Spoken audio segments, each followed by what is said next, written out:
Welcome, everybody, to another episode of the SmackDown Live Recap on the Pro Wrestling Sheet. I am your host, John Rocha, joined as always by the editor-in-chief of Pro Wrestling Sheet. Keep your what and your face out of the dirt. I don't know, what is the... Well, why?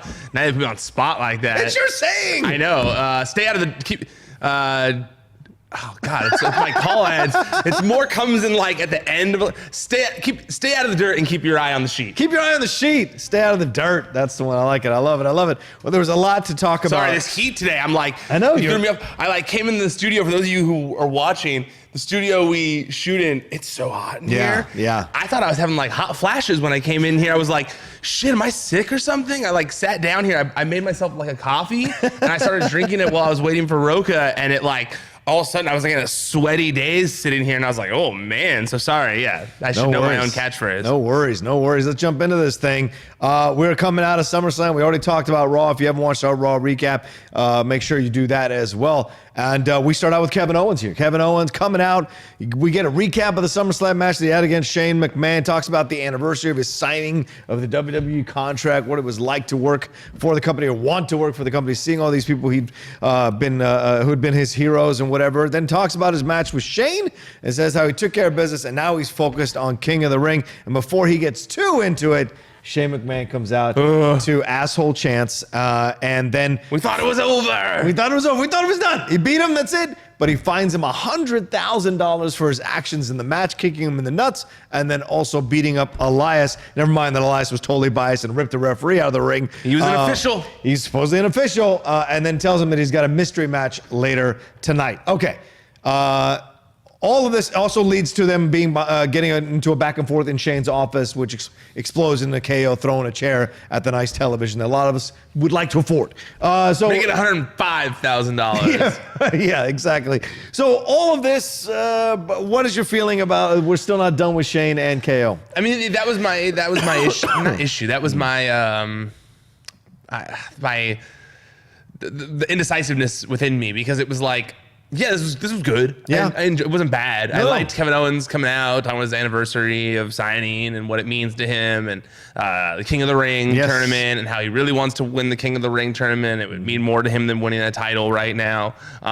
All good stuff. All good stuff. So I liked all that. I was into it. You know, it's funny. I wasn't even thinking about when we were thinking of potential winners for King of the Ring. I wasn't even thinking about the fact that like Stone Cold's big moment to kick off his whole Stone Cold era was winning King of the Ring. So I almost wonder if maybe Kevin will win it to kind of kick off his face King of the Ring post Stone Cold kind of thing. Like if that's the direction they're going. So I liked all that. The Shane McMahon stuff did get a groan out of me because I was hoping we were moving on from that. Clearly we're not. So I didn't love the the Shane McMahon stuff. I do always laugh at the arbitrary numbers that WWE throws out for fines. It's always funny to see where they just come up with these random numbers out of nowhere. But yeah, no, it wasn't a bad segment. I just don't think that it was like it drew me in as much. I got what they were going for with the like everyday man Kevin Owens thing. But the Shane McMahon thing is really not. It's not clicking with me. Yeah, this is a different thing because I mean you didn't like the Shane McMahon Miz thing either. So I didn't like Shane McMahon Roman Reigns either. Roman Reigns, and now we have him in the back talking about how he's not here as a competitor. He's here as a member of the family and one of the higher ups and executives there. So I mean, is this? I feel like this is a dangerous road to walk. This idea that he can keep fining Kevin for whatever, because then you're like, well. That just becomes your tool. Oh, you did this, I'm going to fine you. You did this, I'm going to fine you, blah, blah, blah. And then eventually, if this leads to him creating a more docile Kevin Owens, is that ultimately what people want to see? And that could be the error of this whole storyline, is you take away the things that people love about KO. I felt the same way while watching this. When he came backstage and it was like, do you want to lose more money? And he went like, oh, and like put his hands in his head and like sat down. I thought to myself, like, no, if that had been Stone Cold, he would have just punched him. Absolutely. And I realize it's hard. You can't compare everyone to Stone Cold. Becky Lynch is not Stone Cold. Kevin Owens is not Stone Cold. Right. But to me, like the reason Stone Cold got over is because he didn't allow his boss to do that. He realized that the company needed him more than he needed the company. Right. And that's why all that worked. Also, Vince McMahon is an insanely captivating performer. Like, you can't deny that. You know, when he put it on, he put it on. Right. Like, when he became evil Vince, he became evil Vince. He's great. And he's great at it. And I don't think Shane has ever, I just don't, to me, he doesn't have that same magnetic vibe on screen that Stephanie and Vince do. And I think it's also attributed to the fact that he took so much time away from it. And that I know he's been back for a while, but it doesn't feel like something the fans want. It's interesting because no one does it better than Vince. Really, no one does it better than Vince. Except for, I mean, not better, but Stephanie's the only one who's on par.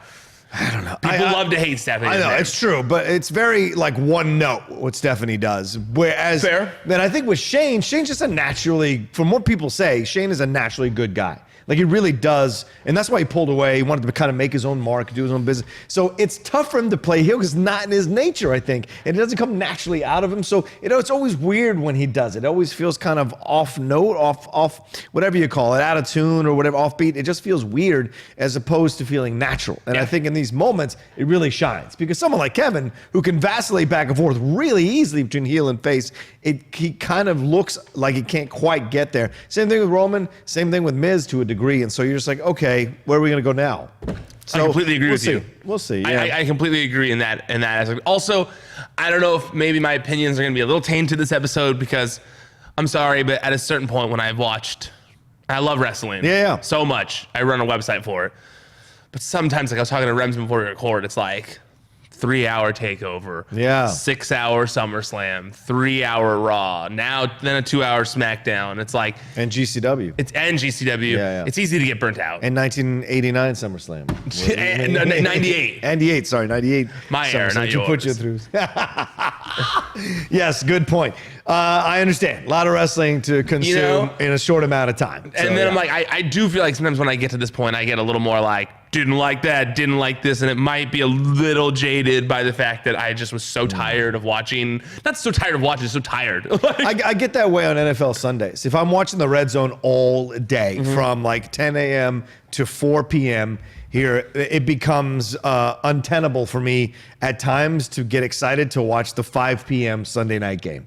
It does. Well, because it starts to feel like a chore, as opposed to like the thing that you watch that you love. Exactly. It starts to feel like a chore. All right. Yeah. When I'm hosting sports time, I have to watch all that stuff on Sundays so I can make notes and whatever and get into and be able to talk about it. So, that's why I am looking forward to when the move to Fox happens. Yeah. Because I realize on pay-per-view weekends I'll still get burnt out. But I feel like since that won't always be the case, that having Monday and Friday spread out like this, because instead of having 5 hours on Monday and Tuesdays, it's a lot to consume. I don't for disagree people, with you. not necessarily me. I enjoy it, but like for a lot of people. Sure. So I think a lot of people enjoy having like a little bit of spread time. Thoroughly. Especially if you have a significant other you got to share the TV with. That's true. Oh, you do? You have only one TV in your place? Yeah. There's no way we could have. Well, we have a second TV, but like we like to hang out together. Rocha. Oh, that's fair. That's fair. Well, let's move on to people who maybe don't like to hang out with each other. That's Charlotte and Ember Moon. They go at it in this match just randomly. Very randomly. Back from the break, this is happening. I mean, it makes a little sense. You know, the match will go ahead. I'll let you finish the match. No, just it was interesting that they put it together. This was a fantastic match. Ember really came out of this match looking well and reminding people about how good she can be when you give her the time and minutes to be in a match against a great opponent like Charlotte. Charlotte, to her absolute credit, once again, putting another character over. Yeah, she wins the match, but Ember gets some really brutal shots on Charlotte and reverses some moves, blocks some moves, and gets many near falls that are believable. And in the end, Charlotte gets that figure 4. And I came out of this. Figure 8. I come out of this match enjoying both of them again. Yeah, I mean, you're right. The match was good. Yeah, it was a very good match. They both got a lot of stuff in. They both got their shit in. I enjoyed it for what it was. My problem is I really feel like Ember Moon, they just need to do something. They need to like do some retooling with her. Thoroughly agree. Like I really enjoyed everything she did in NXT, and I think she's got probably the coolest finishing move in wrestling. but it's just not clicking in some way. Like, I just don't think that people I don't think her character. Do you think it's the comes outfit? Do you think it's the kind of like? I think it's everything. Okay. I think it's everything. It's the like not understanding what Ember Moon is. You know, we talked about recently where, you know, character actors, they'll have these huge books. I don't think even Ember Moon knows exactly what that character is. I really don't. I think that, you know, or if she does, it's got to be different than what the people who are writing for it think. Yeah. Because and they need to have a meeting to figure it out together, because the video game playing doesn't match with the backstage stuff that we see from her does not match what we see in the ring. It's not the same for some reason. There's a disconnect between the two of them. And after, you know, the loss, you know, another, you know, the title match loss, I felt like the point of this match was to show that Charlotte's gonna be the next contender for the title. Yeah. That Charlotte's, you know, she beat in decisive fashion the last title contender. Yeah, true. Good point. Also, WWE 2K20 is gonna be coming out soon with the four horsewomen being like one of the focuses of the game. Wow. So they're gonna do, you know, we're gonna have Becky versus Sasha on Raw, and Bayley versus Charlotte on SmackDown to kind of help and coincide with the game, I imagine. Right. But yeah, you're right. Charlotte did prove that, you know, that she did show she's the veteran that she is. She continued to put on a great match. It's the Ember Moon thing for some reason with me. You know, I was watching with a group of people. I was watching SummerSlam with them, and there were two people who didn't watch wrestling. Okay. And it was interesting to me to hear their opinions on certain things, because I like hearing what the main, you know, the casual, not even a casual, just a non-viewer thinks of people. And Ember Moon was one of them where they were just like, what? What is she supposed to be? And we couldn't explain it to her. It was, you know, it was like, I don't really know. Right. She started out as this, but it doesn't really work, and we don't know where she goes now. And then she's playing the video games, and it's kind of all over the place. Right. Yeah. So there needs to be a strong decision made, either by creative or by her, to be like, okay, this is what I want. You know, Becky was desperate for that heel turn, and when it happened, she was ready for it. Ember has to be in that same position. I think so too. And she's still young. Like, that's another thing you have to factor in, right? She's young. And also personalities. A lot of these people, like, they're desperate to want that shot. Once they get that shot, they get overwhelmed by the situation, kind of ride along the waves and try to figure themselves out. But if the ones who know what they want from the beginning or discover it as they go along, those are the ones that end up, like, really leaving a mark. And so Ember certainly has the talent. My God, last night showed that for sure. Her athletic talent is incredible. Her moves can be quite brutal, and she's got great attention from the fans when she's wrestling. The problem is the fans, I think, are kind of like bored with it because, like you, Ryan, they feel like, well, what is she? What am I cheering for? I saw someone post a clip on Reddit the other day of Tough Enough 2015, that when that the last iteration of Tough Enough, where Patrick Clark, Velveteen Dream, was on the show. When he was one of the cast members, when he was one of the contestants on the show. And yes, the advice was coming from Hulk Hogan, but I mean, he's, you know, regardless of what you think about him, he obviously has a ton of experience in the industry. And Patrick, because he was not Velveteen Dream then, had won the promo challenge that week, and Hulk said, "I hated your promo." He said, "Your promo skills are terrible. They're garbage." And they were like, "Well, but Hulk, he won the promo challenge."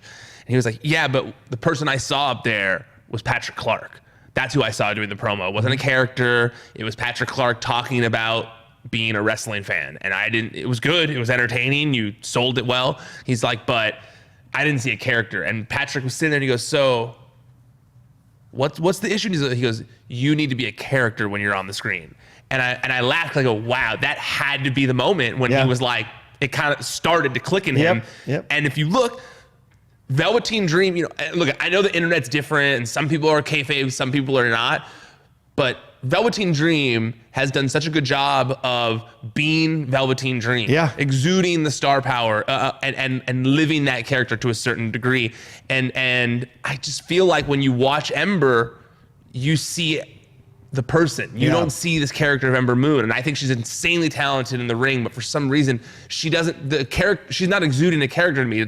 To me, it feels like she's got it all there. She's wearing cool costumes. She's got it all there, but it just feels like she's playing it doesn't feel like she's playing a larger than life character. Right. If that makes any sense. Yeah, I think I agree with you 100%. And the thing is, the reason we're only complaining about it is because she has the potential to be that. Absolutely. So that's what just like Patrick did. Yeah, exactly.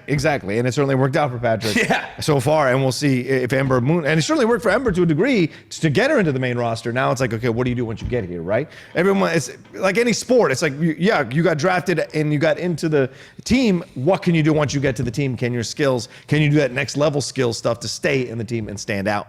We'll see. But they're giving her the opportunity, which I appreciate. Yes. Shane and Samoa Joe are talking here about Kevin Owens. So it's basically going to be Samoa Joe taking on Kevin Owens. That's revealed here in this little backstage situation here. Then we go to Aleister Black. Why are we still doing these promos? I hate these promos so much. Knock. It's dumb. He's already shown what he can do in the ring. Just move out of the shit and have him start challenging people. God damn it. He said this one line that I laughed so hard while watching it. He said, "Who is going to pay the boatman's toll?" And I was like, what does that mean? I don't know if it's from some like book or. No, it's the ferryman, right? It's the old idea of like you have to pay the boatman to carry you across the river Styx to, or you can get sucked into hell. So yeah, that's. What is that from? Yeah, it's from a mythology, old mythology. It's what it means. Yeah, it's the boatman. Silly. Yeah. I was just like, okay, fair enough. Then if it is so it's a hell kind of thing? Yeah, it's a hell kind of thing. Yeah. Okay, all right. Yeah. A little less dorky then. Yeah. But he has to understand his audience, right? Just because he knows it, because he's Danish and he probably knows all that, or Dutch and or whatever. And he's into demonic stuff. Yeah, he's into the demonic stuff, so he knows that kind of stuff. But how many like regular people still understand who the boatman is or any of that kind of stuff? That was lost on me. Yeah, it's funny. Erica was gonna tweet about it, and then she's like, I'm probably not. I'm not gonna do that in case it's like from something and I sound stupid, and then I just did that. So great. But no, I applaud them for trying to have him stand out in some way. Yeah. But I do think that a lot of people are just rolling their eyes at it for some reason now. I think that I literally every time he does that, my friends who I text message about wrestling with, every time he's on SmackDown doing this, I get a text message from my friends going like, why doesn't he just go challenge someone? Yes. Why doesn't he just walk to the ring and do this? Like, this doesn't make any sense. It doesn't make you a badass to wait for people to challenge you. No. It really doesn't. No. Yeah. It's similar to what I'm going to say at the end of the show of how I felt about things about Roman Reigns. But, it was... And it's funny because you could tell they're trying to make changes to it. Now the room's brown instead of black, and like they're working on it. And he's adding little demonic lines apparently. But I just, it's at least they're trying. I'll say that much. At least they're trying to give him some kind of character, right? Because I do think I do think this is better than him just doing the same thing we always see wrestlers do. Yes. But logic-wise, it doesn't make a lot of sense. Are you going to tell me what the boatman's toll is? So I just want to say, the boatman was the son of Erebus and Nyx, which is the knight. It was his duty to ferry over the river Styx or the river Akron those souls of the deceased who had duly received the rites of burial in payment, for which service he received an obol, which was placed in the mouth of the corpse. Chris de Burgh, Mr. Lady in Red, he did a song that was pretty awesome called Don't Pay the Ferryman in the 80s, and that kind of brought that kind of story back into the conversation of pop culture. So you don't want to pay the boatman? Well, you pay the ferryman who carries the souls of the newly deceased across the river Styx that divides the world of the living from the world of the dead. And so I think he's saying he's in the world of the dead. So you want to pay the boatman to bring you to the dark side to fight him. Right. All right, it's kind of cool, actually. I'll take it back. Don't pay the ferryman. All right, there you go. And on this edition of Rocha Explains to Ryan Satin, no, you know what? Actually, kind of a cool concept, so now I'm going to take it back. Okay. In my mind, I pictured like a... like the gondolas where it's like the boats, and I just pictured you're like, take me to Aleister Black, Mr. Gondola Man, and they're like, he's like wee or whatever, and he like takes the money, and then he just goes along. He's French. I couldn't think of what you'd say, so I was like, thank you. I didn't want to do like that, so I was like, Okay. Anyway, we'll see what happens with Alistair. Jesus. All right, then Roman Reigns. Finally, we get to the Roman Reigns Buddy Murphy match, which have been teased all night. And damn, this match blew up the internet. I shouldn't have brought that up. That bolt man. It was perfect. I love it. People were going crazy for this match. This as if they'd never seen a great match in their entire lives. This Buddy Murphy Roman Reigns match. But that being said, it was a damn good match, and Buddy looked incredible. Seeing Buddy and Cedric do so well in both their matches, one after the other, back to back. It's surprising to me that 205 Live didn't work. It's that people don't like it or don't. Well, it's not that people don't like it. It's that it doesn't work for people. I don't think it's that. Okay. I think it's time. I don't know if 205 Live is for everyone to watch. Okay. I don't think it was produced for everyone to watch. But they kept changing it and changing the structure of it and changing the characters and the storylines constantly to try to attract more viewers, and they don't get there. I think that, yes, true. I think that in this era of entertainment, content is king. Content is the king. And so I think that in their eyes, they are trying to keep you on the WWE network for most of your week. When you go home, you don't turn on the TV at first. You turn on WWE Network on the TV. Well, you don't turn on cable. You turn on WWE Network, and you go watch what they have to watch that night. So I think it's. I think the people who watch it love it. Yeah. Everyone who watches it loves it. Every time I've watched it, I've enjoyed it. When I try and watch it as much as I can, and I enjoy it too. I really do enjoy it. I think it's just time. There's only so much time you can ask of people to watch something in a week. Like your general audience. Yeah. There's gonna be hardcore fans who want to watch wrestling every opportunity they can.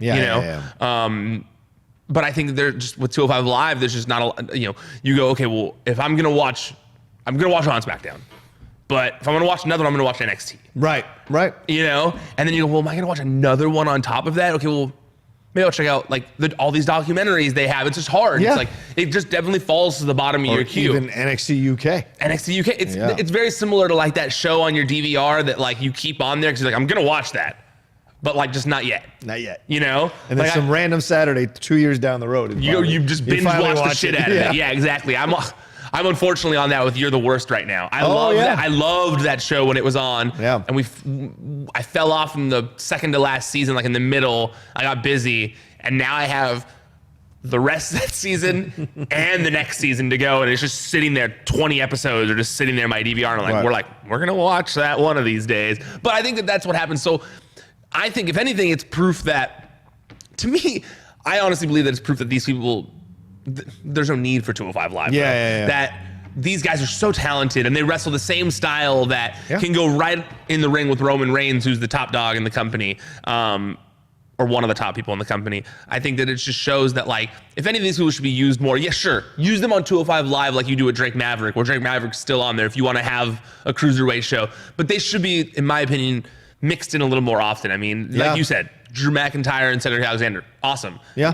Killer. And same with this, they finally let Buddy Murphy do something, and it's been awesome. Wow. It's been great. Yeah. And he's one of those who has also maximized every opportunity on screen that he's been given. Mm-hmm. From the backstage thing last week to when he interrupted and when he came to the mic and the Shane McMahon town hall thing, all those things have been good with Buddy Murphy. And I feel like he really turned it out here. I think that, he had to show that he belonged. Yeah. That he shouldn't be the best kept secret, so to speak, that he shouldn't just be sitting in the locker room, that he can roll with the top guys. I felt like he had a star-making performance last night. Yes, absolutely. If you didn't know who Buddy Murphy was before, I feel like you do now. That was Ali levels of of whoa, that guy can go. Yep, absolutely. Some great, fantastic moves and the surprises. I love the surprises. Even Roman Reigns at certain moments was shocked that he couldn't get the pin, and then at the end gave him that thumbs up, which was respect. And Buddy didn't even, but Buddy, it's just interesting.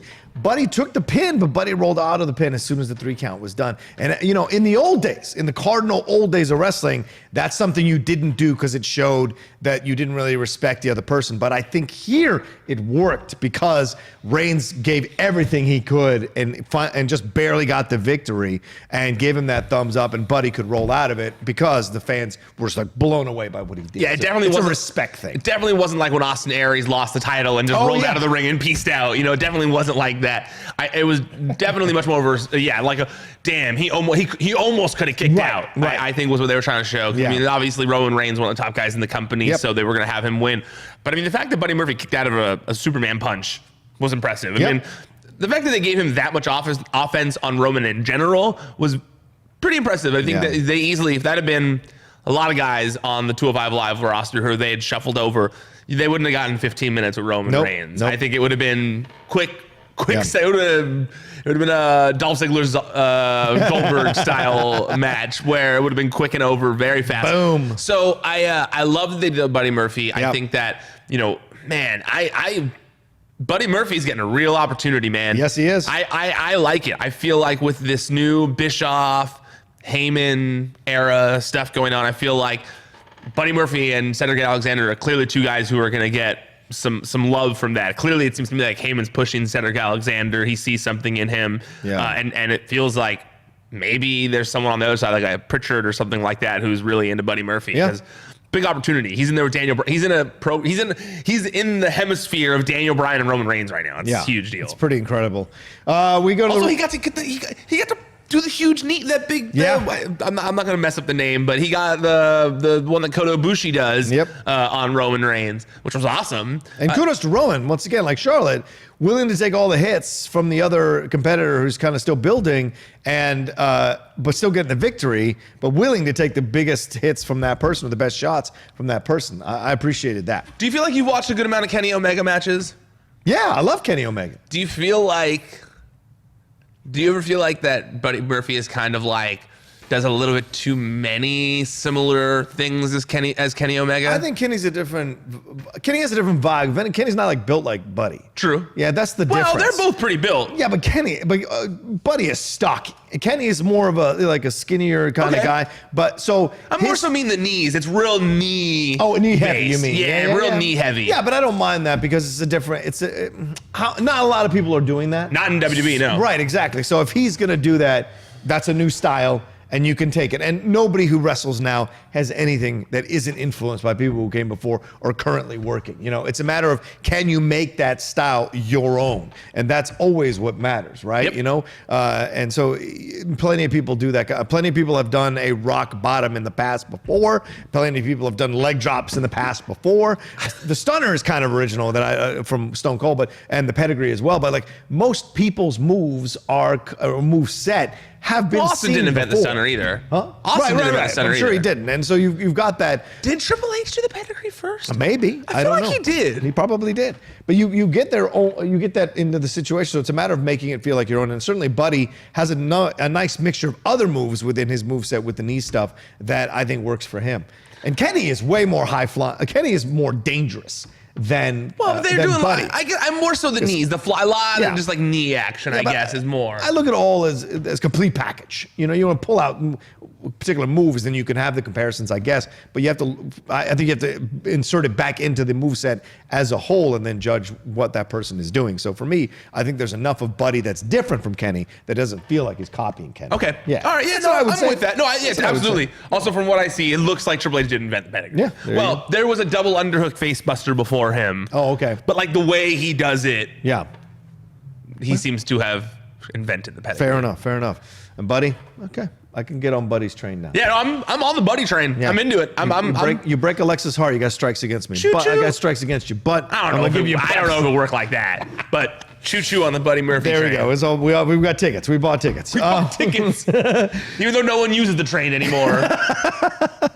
The Revival talking about their match against People New still Day. use the train. They I know do. this. We go down to Comic-Con all the time using the train. It's a nice $35.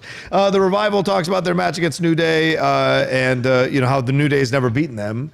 which of course is what's going to happen next. But then New Day comes on and starts talking about how Xavier is upset about missing the King of the Ring, and then they start pumping up Kofi and what happened with Randy, and they asked the question. A lot of fans were asking after that match, why did it go down this way? And Kofi says, well, he looked at my family. You got to understand, you can't mess with a man's family. And it's like, well, really? That happens all the time in wrestling. So why are you not prepared for that? But either way, it's pretty obvious. They're just trying to keep that thing going. And then we finally get to the Samoa. Anything you want to talk about with that? Or just to get to the match? I'll save it for the match. Okay, sounds good. Samoa Joe and Kevin Owens come out now and have their match. Elias comes down as special guest enforcer. And guess what happens? Elias gets involved again, yanks out the referee. This was shocking. Yeah, shocking. This was a good match. And then that happened. And then he rolled in and counted 1, 2, 3 really quickly, and they slid out. And I thought this was a terrible decision to have Samoa Joe involved in this. Me too. Samoa Joe does not need to have a referee that counts quickly for him so that he can steal a victory and enjoy that victory. He doesn't need it. So what you had started with him last week, you've basically destroyed him this week, and it's such a stupid decision. Yeah, I almost creatively. feel like creatively that their intent was to not turn Joe in any way. Yeah. And that they realized like, oh shit, that looked like we're turning Joe since he was like sympathetic to Roman Reigns. Yeah. And so this week they've done everything to like let you know that's not happening. Right. Although it's weird because they put him against their Sami Zayn, you know? Yeah. So like, I don't know. Like, Sami Zayn was heelish on Raw. Yeah. But so it seemed like Joe was going to be SmackDown. like the guy, you know, Exactly. shutting Sami Zayn up, which he kind of did. Right. But then he's like, I don't care what y'all think. Unless it's going to be this like conflicted Joe of like doing good things.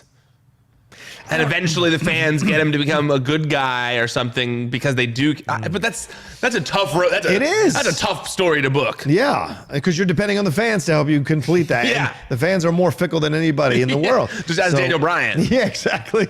So you just never know with that situation. I don't know. It makes because you've already got one guy in the Fiend who is like going to be conflicted during his matches. I don't know if having a storyline with someone like Samoa Joe being conflicted, because Samoa Joe is not a conflicted kind of guy. It's one of the things people love about him is that he's matter of fact. Yes, very matter of fact, and believes what he believes, and he will fight to the death for it. Which is why getting a cheap victory like this actually undercuts him rather than elevates him or reestablishes him as a heel. Also, since you brought up the Fiend there, because I agree with everything you said right there, the Fiend. I think it's, you know, in my opinion, it still is a mistake to have done no talk of Bray Wyatt or the Fiend all week. Nothing. Not even on SmackDown. Not even on SmackDown. And not even like a package of like, oh man, you never know when he's going to turn up again next, just to let it be known that like, just to drive home you never know when he's going to show up next thing. Because from what I'm told, the reason he wasn't on the show this week, the shows at all this week, is because they want him to be special. Yeah, and they want to get over, and they want to get over like the fact that like you never know when he's going to show up next. But they could have just said that. Like, I realize you don't have to tell us everything, but they beat a lot of freaking things over our heads. Oh yeah, that's one I would have been okay with of them just establishing. You never know when he's going to come back. Right. The Fiend, who knows? We don't know. We just like honestly. And this is just such a nitpicky thing maybe, but they should like, I don't like the idea that like when Michael Cole puts over like, oh, here's another episode of the Funhouse. It shows like these tapes showed up at their door. Yeah. Or something, because I don't know, it's just, I still keep going back to that one moment that they showed where they showed that like, they did those flashes during the Firefly Funhouse where it looked like this isn't what it looks like. Right. And it was alluded to by the puppets that like what's going on here isn't what it seems. I don't think you overexpose Bray Wyatt by just furthering that storyline. Yeah, agreed. Like, fine, cool. Don't put him in another feud, but you can still further that storyline without putting him in a feud and keeping the intrigue going of like, cool, we're watching these minisodes of almost like a TV show. Yeah. And we're waiting for that character to reappear in our universe. I love that idea, you know? And so, I don't know. I hope that they don't mess it up because I think it was really cool, and I hate that it was just like no talk of it this week. Yeah. I hear what you're saying. Once again, I understand, as I said yesterday on the Raw recap, I understand both sides of it. But, you know, sometimes letting something breathe is not a bad thing. And we'll see because if they come back and fumble it, then you've got a real problem. True, because I don't want to be like the guy from Cage Side Seats who was, I don't know if you saw the tweet, but when Bray Wyatt was out of action, he kind of was like teasing stuff, and Sean from Cage Side Seats wrote an article of like, I don't have faith anymore, and Bray Wyatt like he's never going to come back or whatever. Like, this stuff's dumb. Like, he should just stop tweeting all these stupid teases. And Bray Wyatt tweeted at the time saying, like, just you wait. When I come back, it's going to be the coolest thing that you've seen. And you're going to owe me a beer and you're going to eat your words. So just chill. And he ultimately deleted the tweet. But then the other day, he tweeted it and said, like, basically, I told you so. And Sean wrote an article on Cage Side Seats saying, like, I was wrong. Yeah. I now owe Bray Wyatt a beer. So, but so I don't want to be that guy being like, well, you should have been there. And they come back with, like, the coolest thing ever for his second appearance. So I guess just, it's more so just like, I'm so excited over the character that I want more, which is a good thing, I guess. That's a good thing. Always even wanting more. All right, Daniel Bryan and Rowan, who had come out earlier to talk about how they were going to launch their own investigation into finding out what happened here because they think that Buddy Murphy was lying about implicating Rowan. And, you know, of course, playing into the fake news narrative. Let's do that. That's really topical. They go into the back and they confront Buddy Murphy. But to be fair, fake news does exist. Sure. Trust me, I run a news site and I fucking hate seeing people go fake news all the time. But fake news does exist out there all the time. Of course it does. It's crazy when you call it out and it's rightly fake news, great.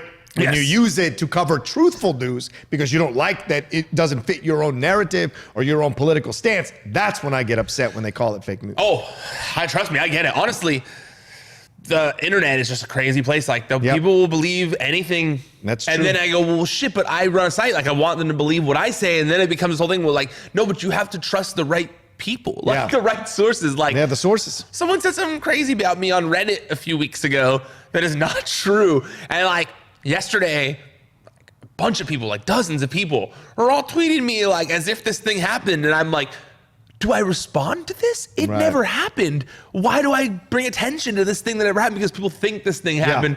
Then it makes it a thing when it's not a thing that ever happened. No, because you run the danger, too, that if you do respond to it... Then everyone starts to see it, and everyone starts to think it was a thing. Right, or other people create more bullshit facts, and then just to get your attention or get attention for themselves, and then they get a reaction from you. That's always dangerous.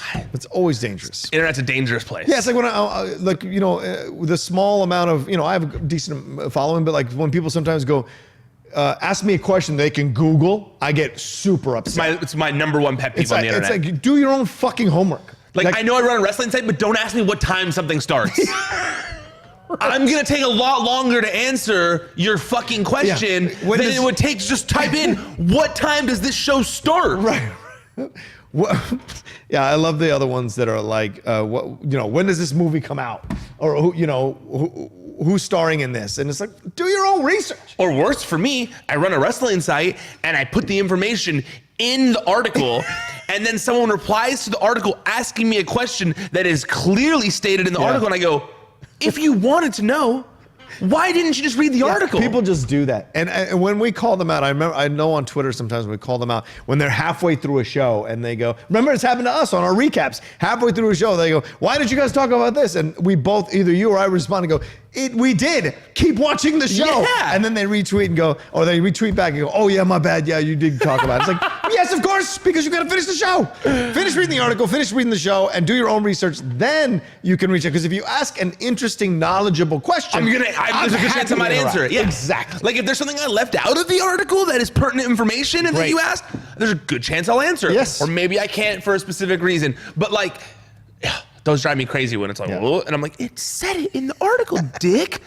I spent my time to answer that question for you via this article. It's why I started my website, to have better articles out there. Right. And you can't even read it. I don't even know how we got on that topic. Fake news. Anyway, fake news. That was what it was. That's it. Rowan and Bryan confront Buddy in the back, and Buddy takes another beating in the locker room like he did last week against Rowan. Yeah, people said Enzo had trouble in the locker room. Try being Buddy Murphy.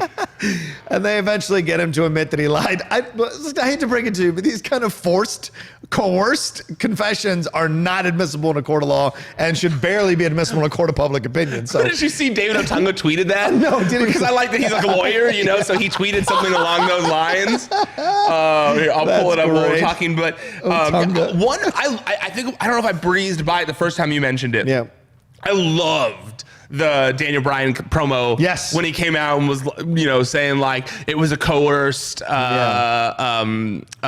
coerced confession. Right. I feel like Daniel Bryan, even though he's been all like green guy or whatever, for the most part, he doesn't feel like unhinged. No. He doesn't feel like he's lost it. And I feel like he feels like he's lost it here. Yeah. I feel like we had those announcements. He was going to say something, and whatever it was led to this instead. Well, clearly, we're on that path. Yeah. They have to be connected in some way. Yeah. Hopefully. Fingers crossed. But, it seems to me like a guilty person who is trying to cover his tracks and freaking out about it, which I feel like he played very well. He did. The words he was saying are great. I love that Rowan's just silent the whole time. Yeah. That's my other favorite part about it. I know Rowan's a silent character. That's why he, that's kind of his thing. But it just works that like Rowan is the one being confused and Daniel's out there like, no, which is great. And then I love it. They did the same thing to Buddy Murphy that Roman Reigns did. And Daniel just sounded like an absolute psychopath. Like he reminded me of he reminded me of like a villain in a 90s movie who's like not the guy in like a suit, but like someone who's trying to save the planet, who thinks he thinks he's saving the planet and like doing really bad things to make it happen. Because when he did the whole like I hate liars or whatever it was, it's about liars. He doesn't like liars. I thought it was fantastic. His acting is on point. When he was nose to nose with Buddy. Oh, so funny. Just say you lied. All of that was just genius. Very fun. That when he got face to face with him, I posted that screen grab. Oh. Because it looks so funny when he's literally like, he's got his nose like in this like indent here next to your nose, between your nose and your cheek. It's just in there, like digging into Buddy Murphy's face. And the screen grab is so funny. I tweeted it. And that's honestly, at all my recent tweets, the replies to that tweet are so good. If you haven't seen my Twitter page, go look at it. I retweeted a bunch of them. There are so many who quote tweeted it with funny responses or replied with funny meme responses where it was like, me trying to do this and something else. Lots of good meme responses. There are so many good ones. I'm trying to think of my favorite one. One of them was over Shane McMahon was over Buddy Murphy, and it said me trying to enjoy WWE programming, and the one over Daniel Bryan said Shane McMahon. Which cracked me up. There was another one that said me over Buddy Murphy was like me trying to tweet my enjoyment for WWE programming, and then over Daniel Bryan and said AEW fans, which both of those two are my favorite ones because it cracked me. Both of those were so good. I was like, oh man, these are good. And David Otunga's tweet said, a coerced or involuntary confession made under duress is not admissible in court because it carries little, if any, validity. Yeah. Eric Rowan's forearm across WWE Murphy's neck equals duress. #Otunga law. Well, he's a lawyer, people. So he's a lawyer. There you go. I love that fact about him, that he still does pro bono stuff just for fun sometimes. He's a good guy. Just to keep his chops up. Oh, yeah, he's a great guy. One of my favorite people. Definitely respect. And intelligent as hell. So intelligent. Went to Harvard and shit. It's rare a professional wrestler that goes to Harvard. And he was on I Love New York. Yeah. Which is one of the greatest reality shows of all time. So. Well, don't start going down that path. You know how people respond to our reality show conversations. I was saying that last night. I was watching The Hills, and I was like, oh no. People get so mad when I bring up this show. I gotta stop doing it, but I like it, so whatever. All right, there you go. You didn't like I Love New York? No. It was not my jam. Did you not watch any of those VH1 dating shows? The dating shows? Yeah, like I Love New York, I watched Rock of Love. Rock of Love was awesome. The Brett Michaels ones were great. And what's wrong with I Love New York and Flavor of Love? The Flavor Flav one was great too. So you just don't like the female-led ones, Rocha? Is that what we're trying to say? Sexist? Well, yeah, I read about it on Reddit. So I'm not going to address those rumors that I'm sexist. Yeah, no. Well, did you like New York on Flavor of Love? No, that's the thing. That's why I didn't she follow. made you angry. Exactly. Yeah, exactly. I didn't like her, so I didn't want to go with it. But they didn't they do a female-led Rock of Love with? Well, they did Megan Wants a Millionaire. That's it. I watched that one. Well, no, that got canceled after like 3 episodes. I started watching that one. One of the contestants chopped up his girlfriend and put her in a suitcase. Yeah, I remember that. That was not good. That was not good. No, that was not good. That was one of my first stories I worked on at TMZ. I remember. Hollywood's a weird place. Yeah. Like that dude on Knocked Up, the Indian guy on Knocked Up, not the older Indian guy, but the kind of the younger one. Oh, yeah. Forecast, Stormy. That guy killed his girlfriend, stabbed her. It's like, guy who threw a shoe at Austin Powers is in jail for like killing someone, I think. Oh, right, exactly. It's a weird world. I could be wrong on what his thing is. I know he did something bad and he's in jail. Yeah, the Asian guy, right? Did he kill someone? Yeah, I think he killed somebody. I think he did. Yeah, see, it's a crazy little world. Even the character actors or the 2-bit actors are getting into legal troubles. Crazy world indeed. Yeah, that's why I got out of it. Orton takes Orton. So we're ready for the tag match between the New Day and the Revival. But Orton comes out, cuts a promo, and talks his way into a 6-man match. And now we have the New Day versus Revival and Orton. This was a good match, good back and forth, great stuff. Great. Big E was so overpowering in this match. It was great to see again. Xavier was good. Kofi was good. All this stuff leading up to eventually a pin on Xavier Woods. And then, they start beating up Xavier. Then they start beating up Big E. The Revival does. Kofi comes in, tries to save him, Big E, and then RKO comes. Randy comes in, does an RKO to him, and then just RKOs all of New Day and walks out of the ring. Genius to keep this thing going. And also, I loved the promo from Randy Orton in the beginning where he said like, because like we said, we were both bummed at the finish at SummerSlam for their match. But I did like the promo from Randy Orton where he came out and was like, you did that in front of your kids. Like, you ran away from a fight in front of your kids. Like, one day you're going to go in front of Chi-Chi and your kids, you're going to talk about how you ran away from Randy Orton. Right. I love that. It made him seem like such a dick. Yeah. And that's perfect for this feud, obviously. I like that they're really going hard on the whole stupid thing because Randy Orton was yelling stupid at him again afterwards. Crisp match. Yes. Really good match. Of course. I mean, anytime the Revival and Randy Orton and New Day are in the ring, I mean, none of those guys have bad matches. Yep. So, I really good. I enjoyed the finish too. I love that finish with the Shadow Machine. So yeah, and maybe this is a makeup for for Raw, where they put him in the middle of the 24/7 situation. Possible. Yeah.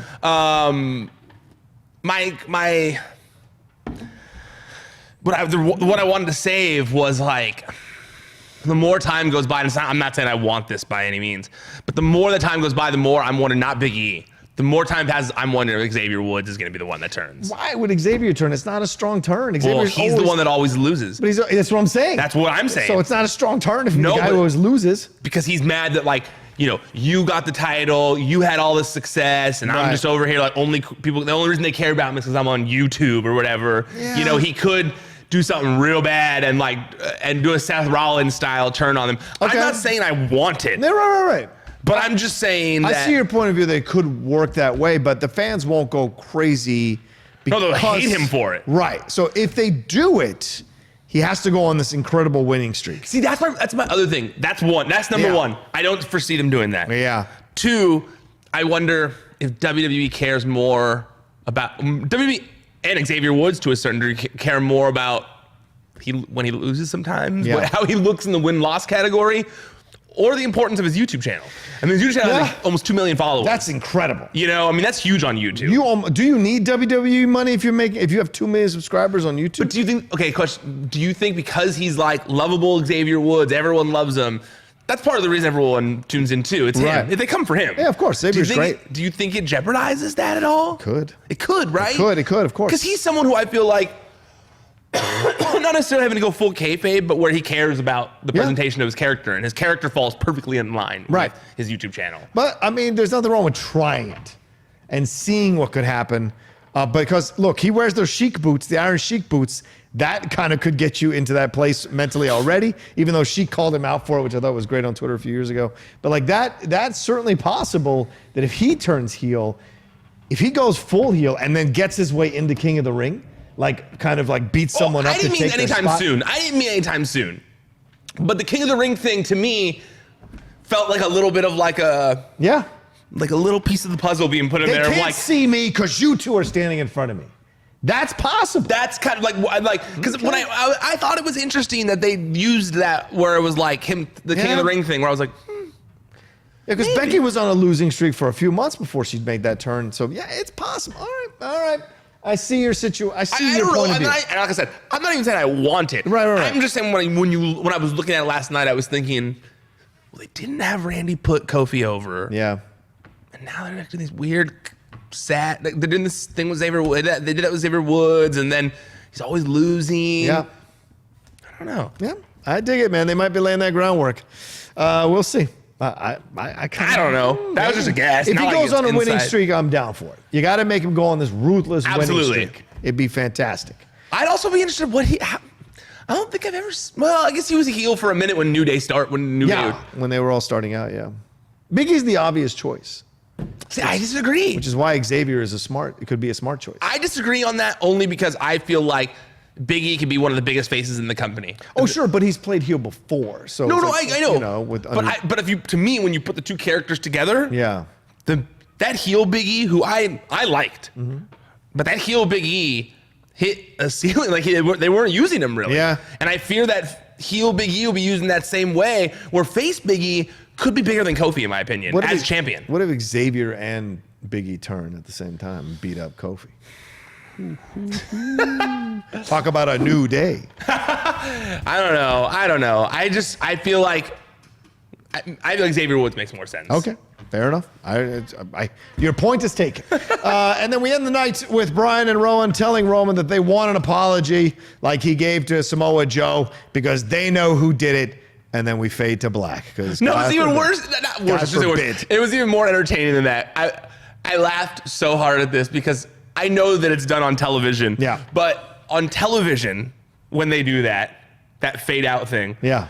Like in that manner, when they fade back up, those two people are still in that same conversation and we see the next part of it or something, you know? Right. In this instance, and I try to suspend my disbelief when I watch things, but it cracked me up of like Roman comes in, gets face to face with Daniel Bryan, and Daniel Bryan's like, I want my apology, and Roman's staring, and he's all right, he gears up for the fight, and then he goes, I want an apology because I know who tried to kill you, basically. Yeah. I know who tried to kill you. And the normal response to that would be, well, who tried to kill me?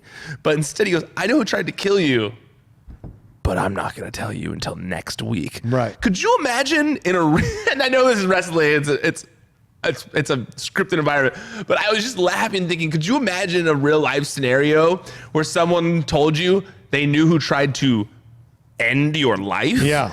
But they're going to wait a week to tell you? Like you would be like, no. Right. He slammed Buddy Murphy into the wall just to get an answer on who it might have been. And with Daniel, he's like, all right, cool, that seems fair. Yeah. And he walks away. That's how we're supposed to imagine that scenario went when the camera shut off. Oh, he went, right. All right, cool. And then he walked away. He did. I don't know. It was silly to me. It was very silly. I know. I thought it was a silly ending as well. I mean, like that's. But at the same time, I do like cliffhangers. Like I like when you go like, well, I want to know what's going to happen when next. they're done well, not when it looks like you can get that answer right there. Agreed. Right? Agreed. Because to me, I don't know how they don't. Roman was like tweeting about someone trying to kill him. Yeah. Why would he be tweeting now saying like, hey buddy, hey Daniel Bryan, why wouldn't you just tell me who killed me now? Right. Why do we have to wait till this is on television? If you put him I realize it's a TV show. I know. I'm just talking. Right. But it could work if you put him in a car and they go, we're going to drive off. And then drive off. 100%. Right. They should have done that. Yeah. That's actually a great point. That would have made that entire segment be less funny to me and more like, yeah, I like that. Because if they just driven off, I'm like, oh, okay, well, that makes sense. He couldn't do anything about it anyways. Right. They're not going to see him for a week, even though they're on house shows together or whatever. But like, well, Roman Reigns, maybe not. Gone. Yep. That would have made so much more sense than just like, all right, cool. All right. You know? All right, let me know. All right, Deuce, cool. Get at me, dog. Get at me, dog. Okay, question though. Yeah. Because I saw a lot of this online last night. Oh, okay. And it does kind of make sense when you look at it. All right. So do you remember there was a report a few weeks ago that Luke Harper had returned to the road? Oh, shit.